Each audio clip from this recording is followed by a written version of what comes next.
Salut tout le monde. C'est aujourd'hui sur les pavés de la vieille ville que j'ai choisi de vous parler du cintre anti-vibration Barramine Trek.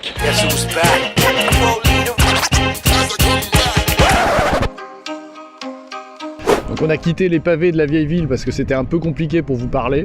Donc ce cintre Barramine, vous le connaissez déjà. En fait, on l'a déjà testé. Premièrement, le modèle Flat, qui était un modèle destiné à la base pour les VTT, mais qu'on a testé en mode urbain. Depuis, ils avaient refait le modèle City, qui était un modèle, comme son nom l'indique, pour les vélos urbains. Donc ce modèle Trek, c'est le troisième et dernier modèle dans la gamme de chez Barramine. Pas de réelle évolution en fait par rapport aux deux autres cintres. Il se situe entre le cintre MTB qui a un angle vraiment plat et le cintre City qui a un angle vers l'arrière beaucoup plus prononcé que celui-ci. Il se destine avant tout aux utilisateurs plutôt trekking tourisme, également aux utilisateurs de vélo assistance électrique. Pourquoi? Parce que tout simplement on a prévu un emplacement un peu plus large, les inserts sont un peu plus éloignés pour pouvoir accueillir une console centrale. Alors là je suis sur un vélo avec une motorisation Brose, mais aucun problème avec les vélos également équipés de motorisation type Bosch, Yamaha ou autre.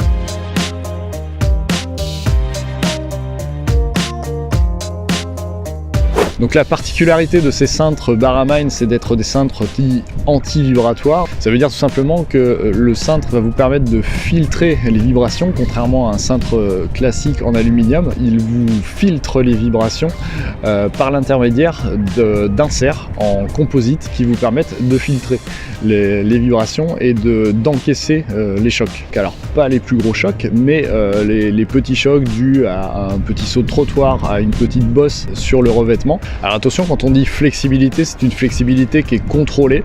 En fait, le cintre Barramine va vous permettre d'avoir une flexibilité contrôlée vers le bas, c'est-à-dire que va vous permettre d'encaisser un choc vers le bas. En revanche, en tirage vers le haut, le cintre va être complètement rigide, ce qui va vous permettre de passer justement un trottoir, mais cette fois-ci de le monter, sans avoir le cintre qui revient vers vous, c'est-à-dire sans cette flexibilité vers le haut. Alors, quel est l'intérêt pour vous de changer votre cintre pour un tel cintre Barramine? Tout simplement pour le vrai apport de confort. Je peux vous assurer que pour avoir testé donc ce modèle-ci depuis quelques semaines maintenant et les modèles précédents que sont les modèles MTB et City, les cintres Barramine apportent un vrai plus en termes de confort et c'est loin d'être anecdotique. Donc si votre vélo en gros est équipé d'une fourche rigide et de pneus relativement fins, le cintre Barramine vous apportera un vrai plus en termes de confort.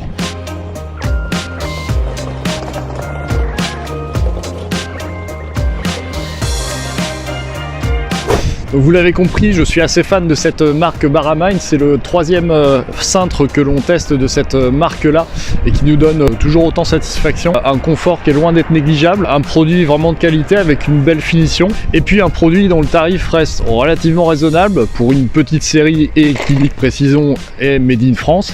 On est à 99 €.